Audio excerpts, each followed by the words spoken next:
to market time, knowing that you will inevitably miss some of the best days in the market. So there's a lot going on here, but frankly, if you select a couple of mutual funds and call that diversification, I don't think that's the answer. I say this because there's a wide range of mutual funds out there. Some have very high internal costs, and others are very focused, not diversified. I'd call these more active funds. That's where the manager is using some methodology to pick stocks, and they're trying to beat the market. There's plenty of other funds out there that will just match the index, and we call these passive funds or index funds. They generally have lower costs, not necessarily as much company-specific research going on, but because they have lower costs, they have a lot less headwinds that they have to overcome from the marketplace to give you a better return. So as an example, if we assume a 10% return in the marketplace or in a portfolio, Portfolio A has a bunch of these sort of retail expensive funds, the average cost being about 1.2%. So you get to keep about 8.8%. Now, if you just go with a more passive, low-cost strategy, and the average portfolio cost maybe is 0.5% in the portfolio of your mutual funds, then you get to keep a lot more, about 9.5%. So if you look on this slide of the actual results of stock and bond funds over the past 15 years, more than 80% of the mutual funds out there do not outperform their benchmarks. And actually, almost half don't even survive, and they merge into other funds. There's only less than 20% of funds out there in the past 15 years that have actually beaten their benchmarks, 20%. So I use the term benchmark instead of market because each of the funds are going to track a different benchmark. For example, a large cap US fund is going to track the S&P 500, for example. But a focused energy fund, for example, may only track the S&P energy sector. So there's a fund company that we work with, Dimensional Funds. They have this great talk about the media's hype to sell magazines, newsletters, and other hot investment tips.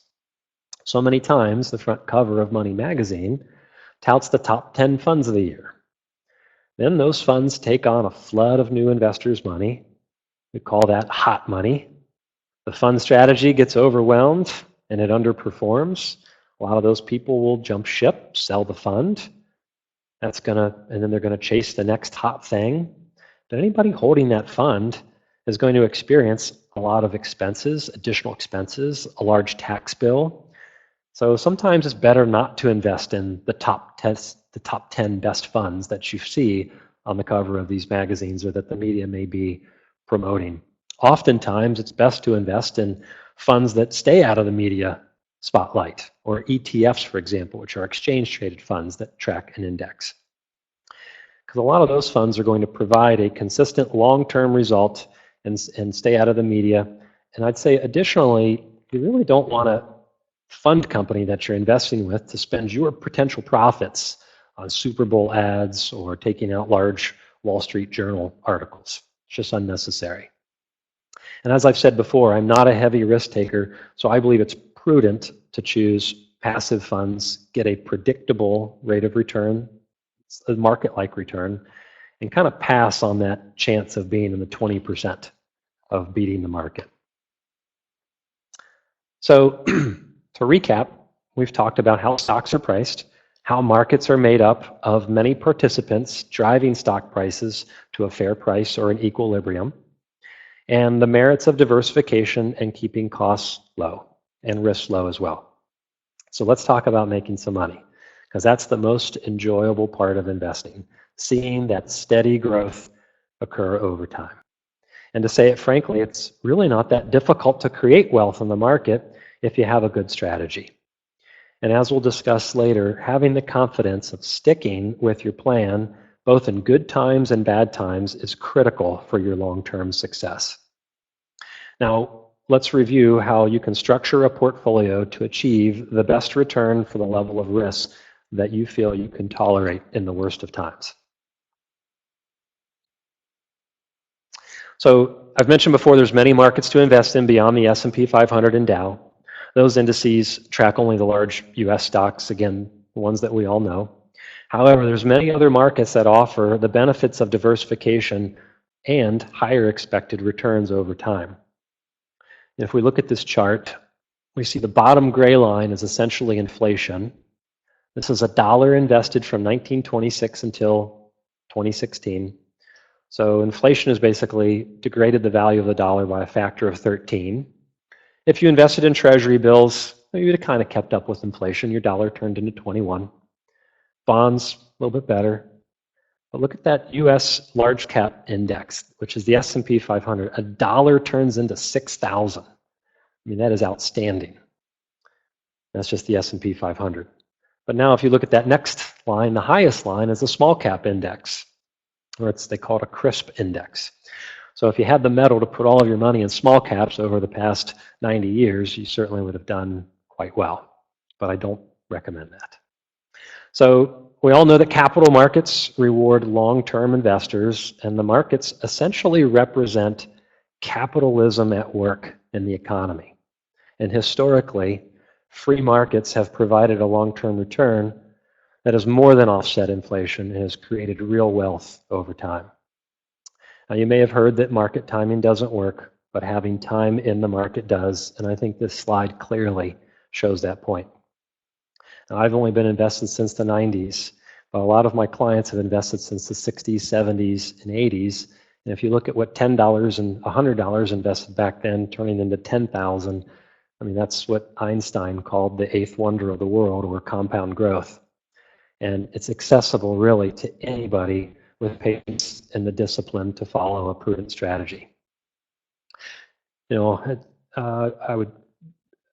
you also have to keep in mind that there's always risks and there's always uncertainty in the markets, and that historical results may not be repeated in the future. We've all heard that past performance is no guarantee of future results. But all disclosures aside, the thing you need to ask yourself before investing is, will I need this money within the next 5 years? If so, I don't think you should invest it in the market. You also have to ask yourself, do you believe in the advancement of society and capitalism? Because we've been in a rising stock market, and to some, that signals that the market is too high. It's overbought. But to me, the stock market doing quite well signals that more people are optimistic about the future than not. Because if people are not, in general, optimistic about the future, they're not going to invest their capital in the stock markets. Companies aren't going to hire new employees. They're not going to buy new equipment. They're not going to build new facilities. So that's why I believe that a rising stock market is a leading indicator that shows the optimism of the marketplace. Again, we learned market timing is detrimental to long-term success. So it's just a matter of having a strategy and sticking to it. All right, so what we're looking at is basically a representation of worldwide equity markets in proportion of what you can invest in, the size of the equity markets. So if we chat about the world opportunity market set, it's important to invest and diversify across many markets, again, beyond the S&P or the Dow. Because the more areas in the portfolio that can provide diversification from single company, single sector, and single country risk, the more of this free lunch that we spoke about you get to enjoy. As I mentioned before, the process I recommend is to structure your portfolio specifically to meet your needs and goals, and perhaps even more importantly, the tolerance you have for taking risks. I often meet with new clients with investments only in the US, and they say it's because it's what they know, what they're comfortable with. Well, unfortunately, that means they're only accessing a little over 50% of the investable world. Anytime you constrain your investment opportunity set, your expected return will go down. With that being said, when structuring portfolios for clients, it's reasonable to take a home country bias, because we're going to most likely retire and spend our retirements in dollars. My company typically will put about 60 to 70% of the equity piece into US stocks, and then break that down amongst large companies, small companies, value companies, and growth companies.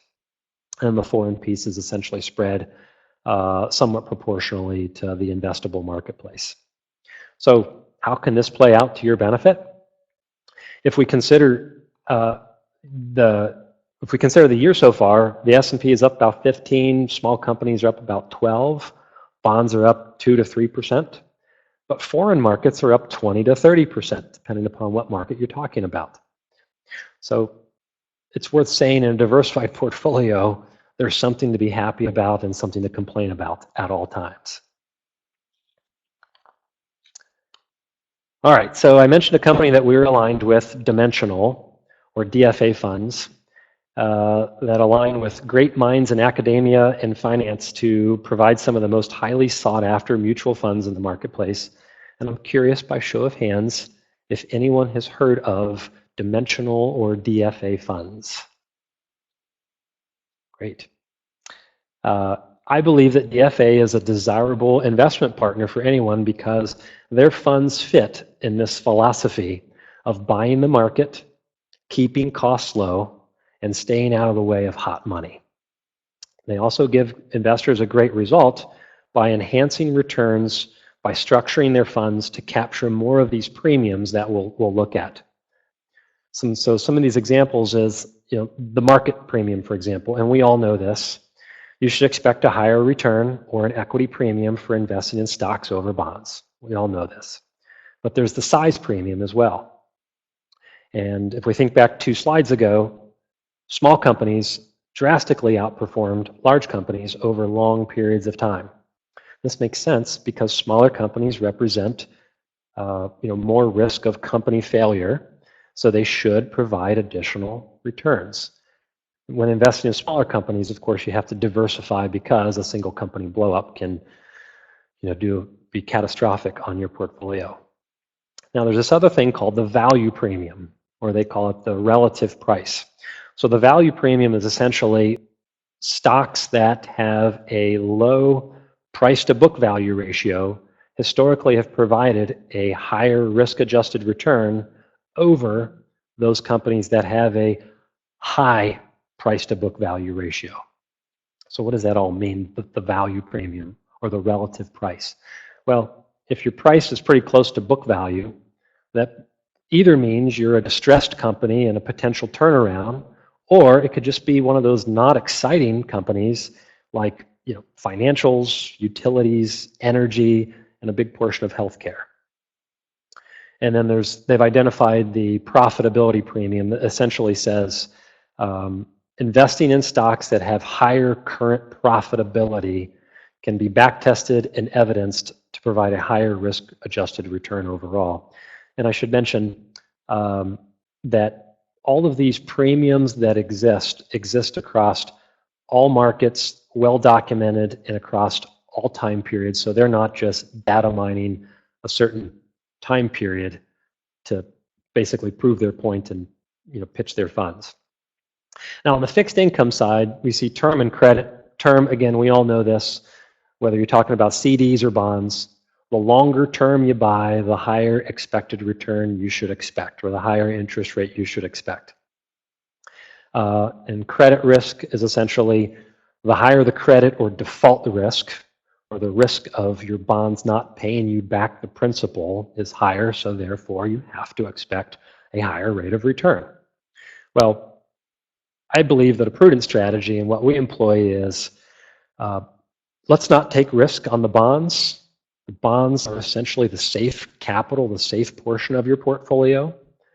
Let's choose our risk when you're structuring a portfolio, and let's choose the risks that have more bang for the buck, such as the market premium or the company size premium or the value premium. Let's take very little risk on bonds so that we can take more risk on equities. Historically, we feel that pays off. And in your folder, I have an article for you, a reprint from the Wall Street Journal on DFA funds. So essentially, taking these dimensions of returns, a winning investment philosophy essentially takes into account those 6 dimensions and structures a portfolio accordingly to enhance the expected returns. I can't stress enough that you just don't want to dial up the risk all the way.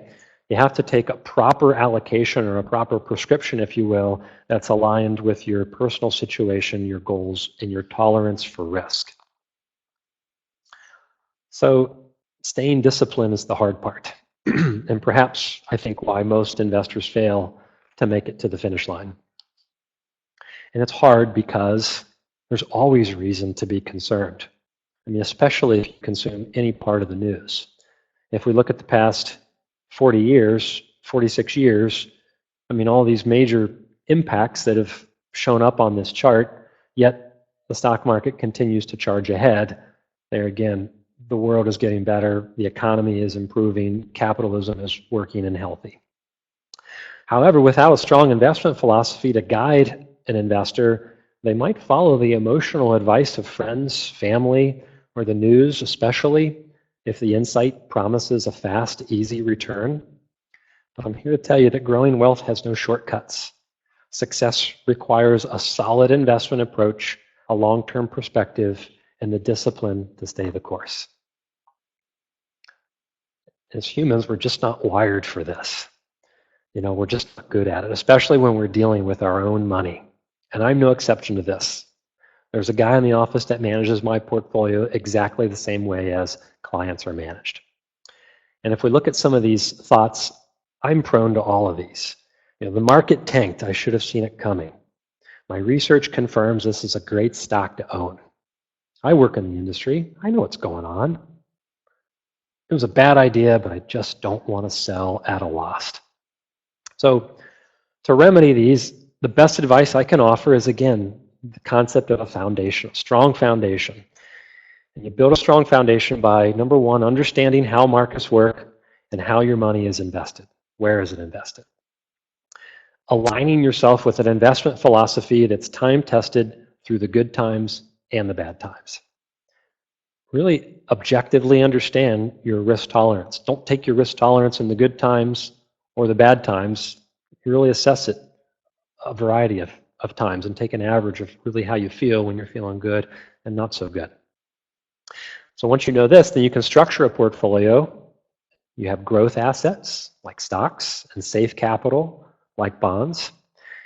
And structuring that in proportion to meet your needs, both in the good and bad times, because the bad times come on pretty quick, and you want to make sure that you have enough safe capital to see you through. Otherwise, you may be forced to sell stocks while they're down, and that's essentially locking in a loss. So make sure you have enough in safe capital in your portfolio structure to see you through, say, 3 to 5 years of a downtrodden equity market. Your structure should not only consider stocks and bonds, but also US and non-US, large and small, and developed and emerging economies, because growth, when it occurs, you want to participate. So once you fill that structure in the portfolio with low-cost diversified investments, you know, again, low cost keeps more in your pocket, and you then need to monitor and rebalance, and doing so without emotion. And what I mean there is have a strategy, follow it, and don't question that strategy when the times get tough or when you're potentially scared, because these fear and greed cycles is going to cause you to question your strategy. And if you're not confident that your strategy is going to work in all investment cycles, then it's unlikely you're going to stick with it.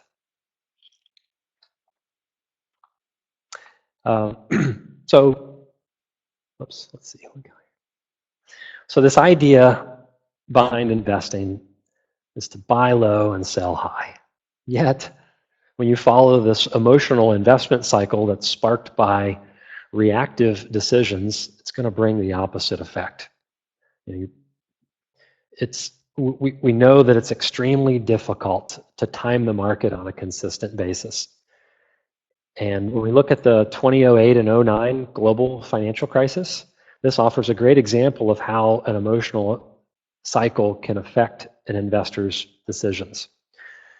After experiencing fear in 2008, there were a lot of investors that sold out of the market in the beginning of 2009 just to see the market charge back up and rebound significantly.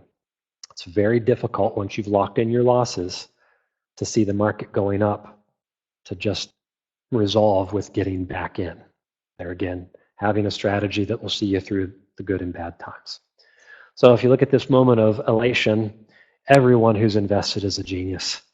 And they never expect the growth party to stop. At the bottom of the cycle, fear, you have to ask yourself, what's your threshold for loss in terms of dollars or percentage? How much can you stomach before you start to question the usefulness of your strategy and maybe even leads you to quit? Do you have enough in safe capital to meet your needs until the market recovers? So staying disciplined through rising and falling markets can pose a challenge, but it's manageable when you have a proven strategy that will increase your chances for long-term success. There's a lot going on this slide, but this is an illustration of how this unemotional rebalancing can work. So each colored box is a different asset class that I've been referring to, like bonds or large growth stocks, large value stocks, foreign stocks. And each column represents a year from 1997 to 2016 with the best performing asset class on the top and the worst performing on the bottom. So it's starting to sort of cut off of my chart, but if we look at the late 90s on the very left side, we see that red, that large growth asset class that was dominating the market, pretty high double-digit returns year after year. Well, that was the tech bubble. That was fueled by a handful of tech giants, and this was one of those times when diversification was called into question, and human emotion and greed said, my neighbor's talking about getting rich on e something or anything.com, so why can't I get rich? So a lot of clients fired my firm because we weren't willing to chase those returns and sort of buy more of that speculation. We kept to our strategy, we trimmed profits each quarter, each year, and at the time it feels awkward. You're selling pieces of these winners and you're buying these losers down the bottom. Again, I was very young and green in the business at that moment, but thank goodness I was guided by trust in a time-tested strategy, because we all know what happened in the tech bubble. They erased a lot of wealth, whereas a diversified strategy experienced only minimal losses, and things at the bottom, like small companies in China, were really the things that you were able to purchase on sale that in 2000 to 2002 held up quite well, and they really shined very well during those rough years. And this sort of dynamic happens all throughout history. And without a diversification in a strategy and this executional discipline, it's very difficult to pull this off. But essentially, you look at it and you just say, all right, I don't care how much return emerging markets has given me this year. I'm going to prudently take some profits, and I'm going to buy what's on sale. I'm going to put it into bonds. I'm going to put it into small companies. And again, as humans, we're not wired that way. We say, bonds are up 2%, emerging markets are up 30%. Well, let's buy some more emerging markets. Again, that's not the right way to make money. It's a great way to turn a large fortune into a small fortune. So we all know that diversification is my bias. It's often thought of as submitting to mediocrity, especially in a raging bull market like we saw in the 90s and like we've seen in the past couple of years. But since a diversified investor holds all of the winners and all of the losers, they never get the highest return on that chart we just saw, but they also never get the lowest return. But most importantly, they don't subject themselves to a total catastrophic loss, as some investors experienced through the tech bubble, the real estate bubble, the financial bubble, you name it. My firm calls this, as I mentioned, win by not losing, because it allows your portfolio to grow when the markets grow, but then not to give up so much during the downturns. If you don't give up so much on the downturns, the recovery period can be achieved in much less time, and you can start to enjoy the benefits of compounding growth very quickly. So mathematically, by not giving up so much during the down markets, a portfolio can benefit from compounding growth and not play catch up, and you can end with more dollars in your portfolio even though your average return may be less than a more aggressive strategy. So let me kind of illustrate that example. In the book, there's an example in chapter 7 on the investments, but this is a very simplified version. So if someone invests in a very aggressive strategy and timing was bad, you lose 50% in the first year. Mathematically, what do you need to get to break even? 100%. So lost 50, gained 100, then my average return is 25%, but my dollar return is 0 because I'm just back to break even. Now compare that with someone that has a risk-controlled portfolio where maybe they lost 5% in that first year. But instead of getting 100% on the next year, they only get 10%. Well, that person has a 2.5% average compared to the 25% average, but they actually gained 4.5% overall. So again, it's lower volatility, and that's really just our difference of arithmetic and geometric returns. So taking on less risk, winning by not losing, is a key to investment success.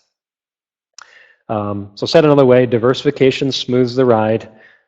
You blend all of these different returns to have sort of a smoother portfolio, and that's going to help investors be more comfortable during storms and more likely to finish the race. And I'd like to qualify, in the race of investing, you're not necessarily racing against others, you're really racing to finish, more like a marathon that you win only if you finish. And to finish, as in a marathon, you have to pace yourself. So I'll try to run through this topic relatively quick. I want to offer some tips on finding a financial professional, and I'll do my very best to not be self-serving. So how do you find a great advisor? Well, I think friends and family, someone that you trust, that they can recommend someone that they trust. You know, as with most things in life, finding good help is important. It's not always easy. I think we're all trained not to trust advertising because it's so deceptive. With a financial advisor, it's very important to make the best decision up front because mistakes can be very costly.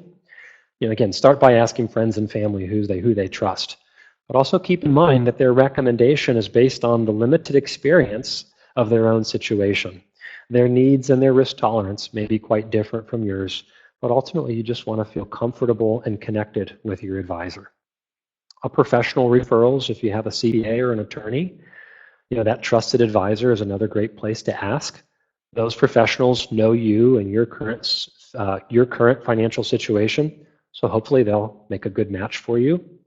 But be careful. In my industry, there's things called revenue sharing or kickbacks. One professional may pay another professional a finder's fee for making a referral. So be sure to ask if this applies, and if it does, proceed with caution. So another organization called NAPFA, which my firm is a member of, it's essentially the professional group of fee-only advisors. It's a great place to find an advisor in your area, nationwide. But there again, all advisors are not treated equally. So take your time with making a final decision. Call or email them, meet them at their office, ask a similar set of interview questions before making the final commitment. So what are some of those questions I might suggest you ask? I mean, it's important to know about their experience and how they got into the industry. You know, what's their background? And, you know, are you talking with a salesperson or someone who has true knowledge that comes from the experience? You know, in terms of qualifications, you know, a financial advisor is a very broad term that anyone can use. I have a client that calls me a financial ninja. I love the title, but it doesn't qualify me any better than just no title, I suppose. So, but you want to find out what specifically qualifies them to offer financial advice. I mean, are they recognized as a certified financial planner or a CPA that has earned the personal financial specialist? They're very similar. And then another credential is the chartered financial consultant. There are tons of professional designations out there, And I would suggest that CFP, CPA, those are really the gold standards in the industry. I think it's important that he or she can articulate their investment strategy very clearly. Does it make sense to you? If you don't understand the philosophy, or if they can't articulate and you don't understand the philosophy and approach, then there's a good chance you're not going to be happy once you enter into the first rough patch. So another question, how is this person paid? Don't be shy to ask that question. There's 3 primary models that I'll talk about in the next slide: fees, commissions, or both. And then importantly, what services do you offer? Are they selling products? Are they helping you only with investments?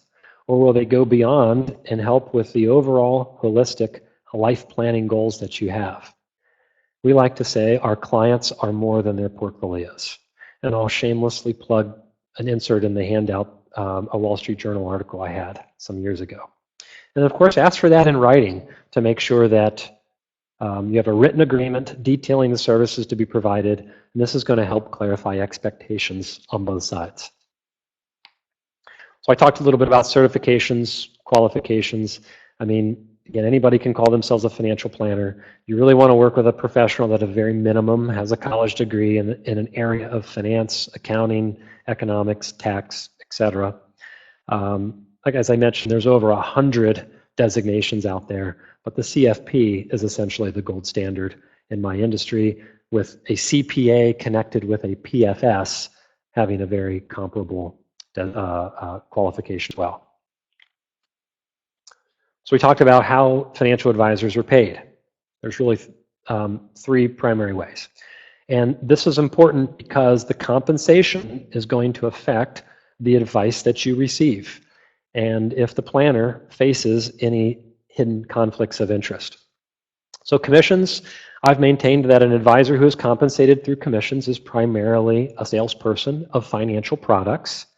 That can be okay, especially if you're an investor just starting out, maybe buying into an IRA or slowly dollar cost averaging and building wealth.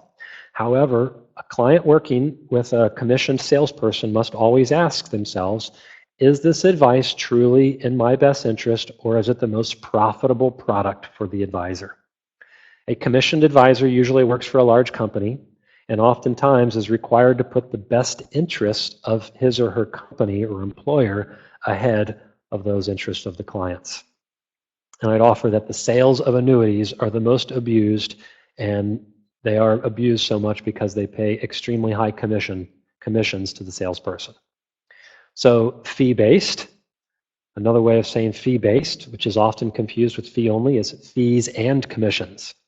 Now, they're not the same as a fee-only advisor. Fee-based advisors charge a client a fee for the advice, but then also will sometimes receive payments from the products that they sell or recommend. In some cases, those commissions can offset fees, giving the appearance of a lower priced option, but there again, any outside compensation lessens the advisor's ability to keep the client's best interests first and foremost. So fee only, I believe this model minimizes the conflicts of interest and provides a more transparent way of doing business together. A fee-only advisor charges the client directly or charges a fee or deducts a fee from an IRA on a pre-tax basis, for example, for his or her advice and services. No other financial reward is provided by any other institution. No kickbacks, no Caribbean vacations for meeting a sales target, just a transparent fee. Fees can be based on hourly rates, a percent of assets managed, which is very, very commonplace, a flat fee, or a retainer.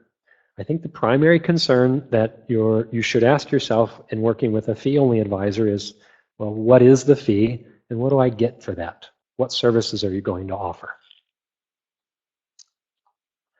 So when we think about what services are offered, well, there's investment management and there's wealth management. They sound a lot alike, but they're very different. And investment management really is focused on the investment outcome, whereas wealth management includes investing, but it's just one piece of a larger puzzle. I believe that you'll get the best results and security when someone is helping you holistically with all parts of your financial plan, including taxes and goals and retirement and insurance, and doing and recommending insurance coverages without selling the policies. So with that being said, thank you. And what questions can I answer? Just a second.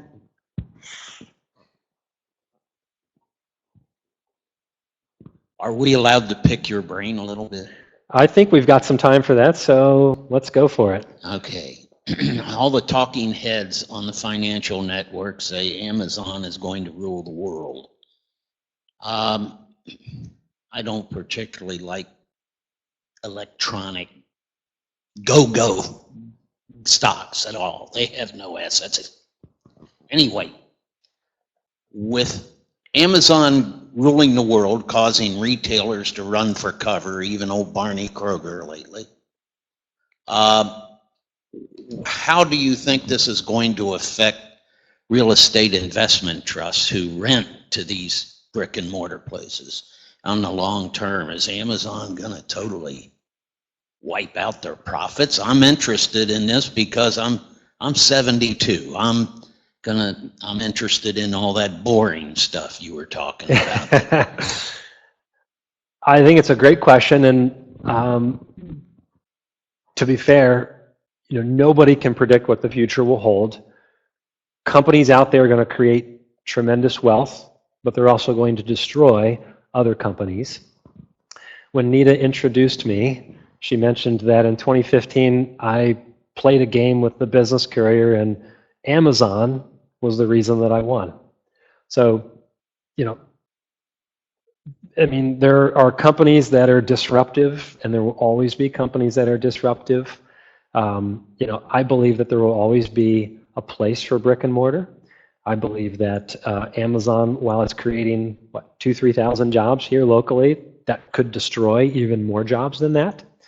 But whether Amazon's going to be the winner or Kroger is going to, adopt some online, click strategy, I think that's to be determined. But my investment philosophy essentially says I don't have to pick those winners. I don't have to find those winning stocks, because I'm going to buy the market, and as certain companies do well, we're going to pare back.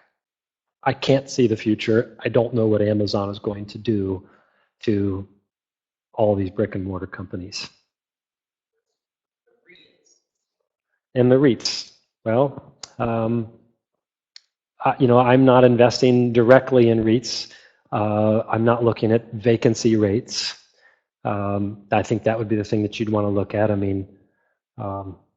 Whether it's business or industrial or residential, businesses are going to need to find a place to locate. Amazon's going to have to find places for their fulfillment centers. UPS and FedEx, if Amazon doesn't take those companies over, they're going to be consumers of real estate. So I'm sorry there's not a great answer to your question, but it's certainly a concern that all of us should have. But I think that points to diversifying, and real estate exposure should be a relatively small part of your portfolio, would be my recommendation.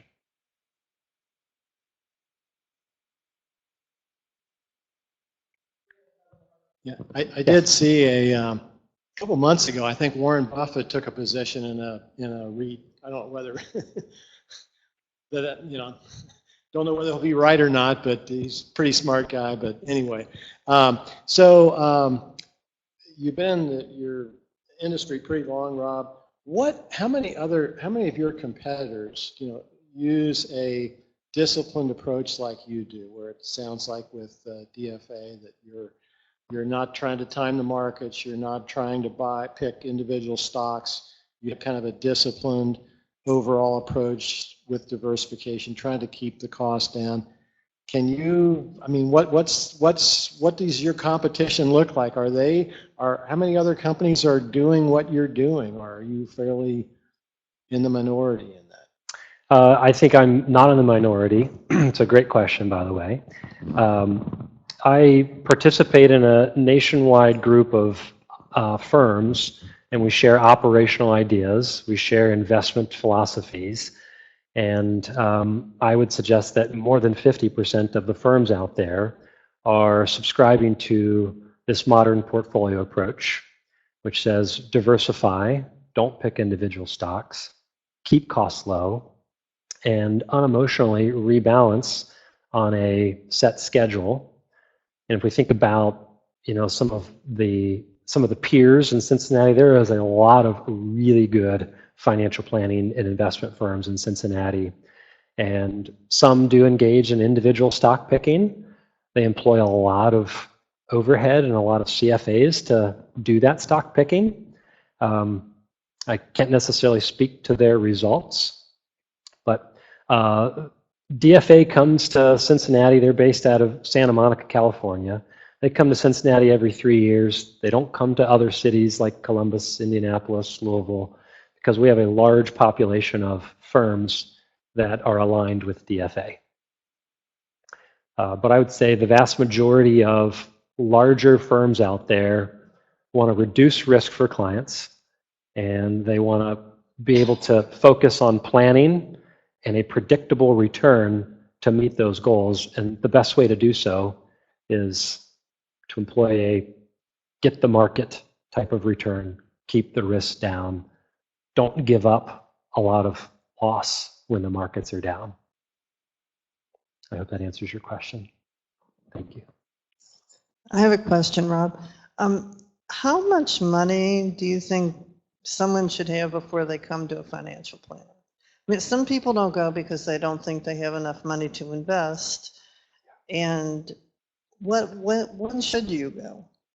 Well, I don't believe that anybody wakes up in a cold sweat and says, I need comprehensive financial planning. But I think you should start the minute you're getting a paycheck. I think you should participate in your 401k. I think you should take the company match, make the most of your 401k's participant education meetings. In terms of gauging with an advisor, as I mentioned in a slide, it's reasonably okay to work with someone who is earning a commission for their advice, especially starting off. And there's plenty of opportunities out there. But I think to engage with a firm like ours or a lot of these other really great firms in Cincinnati, I mean, somewhere in the $100,000 to $200,000 range, I think is that when you really should start to demand more than just an investment relationship. Rob, the robo investment companies, if you may, Betterment, wealth funds. So in addition to the holistic approach like you suggested, as well as maybe trying to trigger a rebalance, what is the disadvantage of just following the mathematical model and putting your money in wealth fund? Yeah, and there's tons of robo advice that's popping up, and it's very inexpensive. Vanguard has one. You mentioned Betterment. There's dozens of them out there. Frankly, I think if you're looking for an investment-only solution or approach, that's a reasonably good approach. I think what will really tell that business model whether it's successful or not is how that robo approach holds up during a rough market. When I think back to 2007 to 2009, while we employ this diversified approach, well, we also are making some tactical changes at the margins. So a decision that my firm made was to take some risk off the table. And we also took some risk off the table earlier this year. So there's some benefit of somebody is watching over it beyond just a computer algorithm. Having, I think, the ability to sit across the table from someone and having that face-to-face interaction, someone that you can call on when you're scared, you have questions beyond the investments. I think that's really the value of engaging with a local or a real person, and not just saying, let's invest in this model that does, conform to exactly what I'm saying. The modern portfolio approach of diversifying, keeping costs low, rebalancing on a regular schedule. As I mentioned, from an investment-only perspective, I think it's a great solution. It's just a matter of, will investors be able to stay the course without that hand-holding that a human being can offer?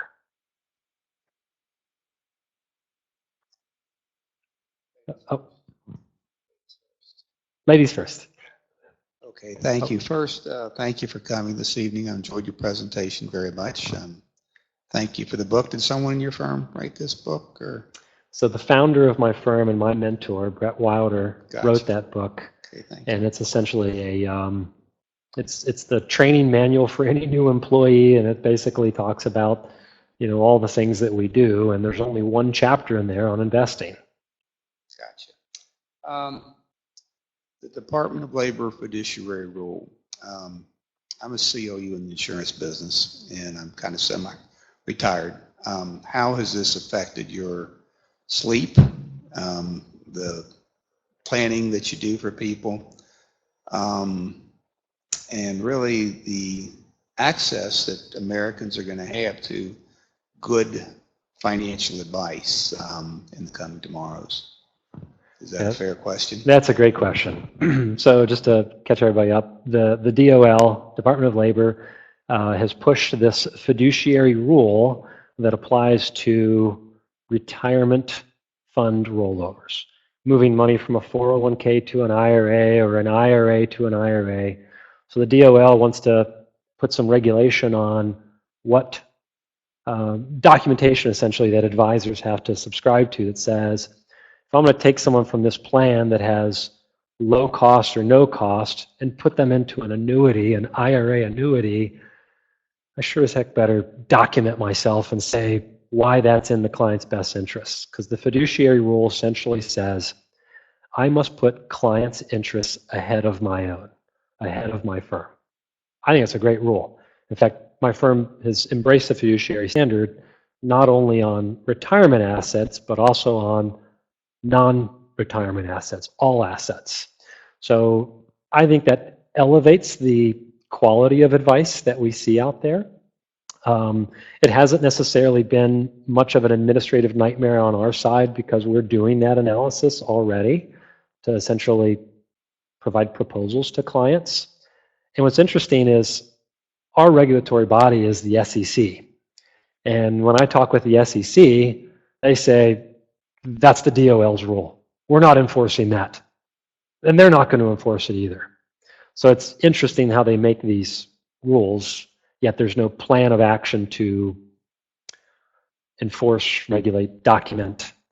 So it just is, it's involved us to be a little, I guess, more purposeful in our documentation that we keep anytime we roll, say, someone's 401k into an IRA, because oftentimes you're not paying a fee for someone to manage your 401k. But if you move it to an IRA with a firm, you're going to pay a fee. Well, what do you get for that? Well, maybe you get lower cost funds. Maybe you get access to, the breadth of financial planning services. So those are the kind of things that we essentially have to document, knowing that the DOLs came out and said, we're not going to really enforce this, at least until January 1st. Great question. Thank you. Do we have any other questions? I just wanted to think what you think about timeshares. What do I think about timeshares? Yeah, good, bad, or what? I have an opinion on timeshares and vacation properties. Through all the clients that I've worked with over the years, I've not seen anybody happy with timeshares or a second residence or a vacation property. You can go on, I forget what it's called, but there's a secondary market for timeshares. Oh, if I think of it, I'll let you know. But you can go out there and buy a timeshare for $1 because people don't want them anymore. They're tired of going to Branson, or they're tired of going to Las Vegas. They don't want to pay that $1,000 weekly maintenance fee because they know they can go stay in a reasonably similar place for $1,000.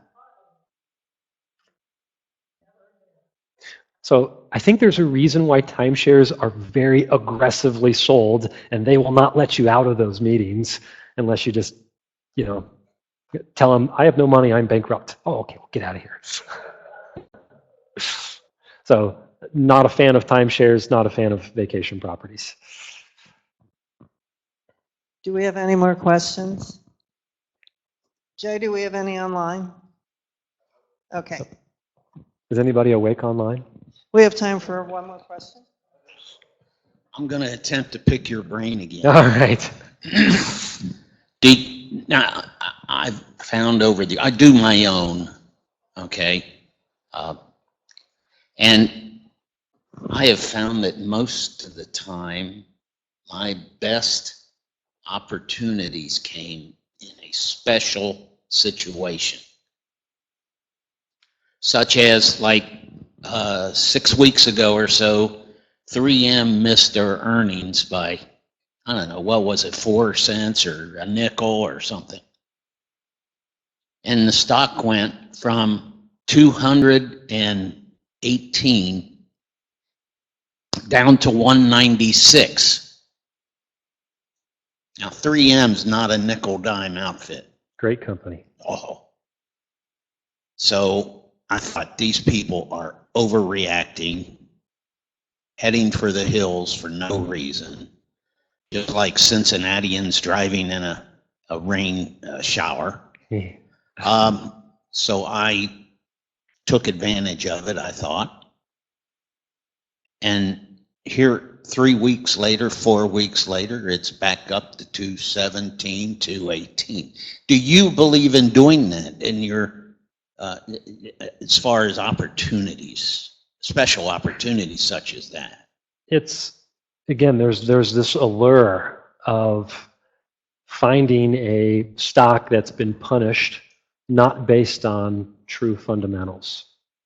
And you found one, you got lucky. I guess, and I don't mean to discount your time that you're spending to watch those types of companies and events. But if we think about what happened, 3M missed an earnings. So everyone out there following 3M changed their pricing models and their expectations. And they said, oh, it's not worth 218, it's worth 190. So they drove the market down.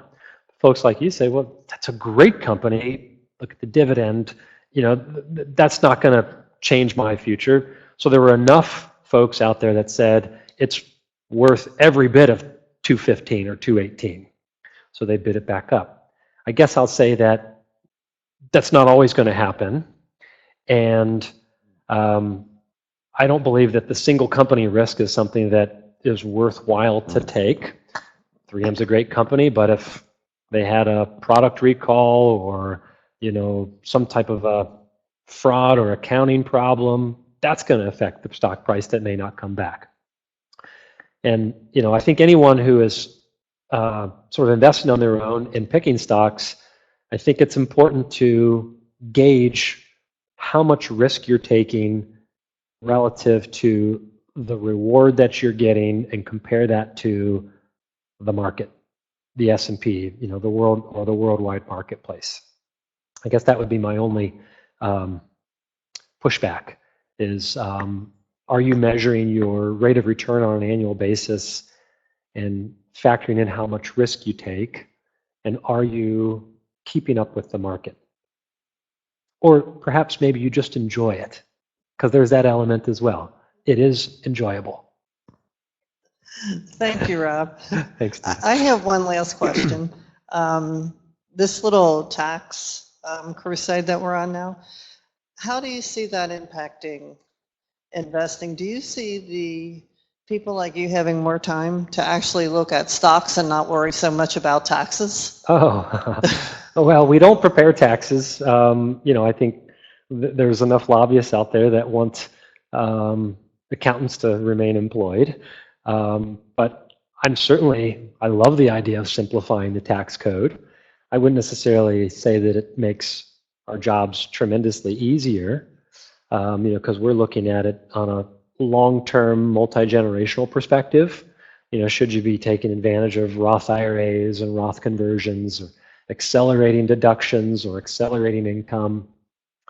But if you look at what's being proposed, I believe why the market has done so well this year. I mean, we've got a capital-friendly administration.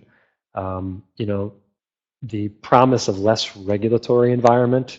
I mean, that's what free markets and capitalism love. So I think that's along the same lines. And I guess it'll make it easier to scan tax returns when we're looking at tax returns for clients. But I'm not an accountant. I'm not a tax preparer. I would have a different answer, of course. But I'm all for it. I think it's a great idea. Okay, well, thank you. And thank you all tonight for coming and listening to Rob. I know that you enjoyed it and you probably learned a lot. And thank you to everyone online.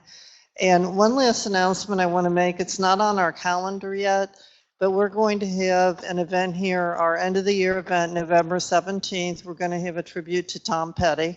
We're going to play his music, show some videos, and have a good old time.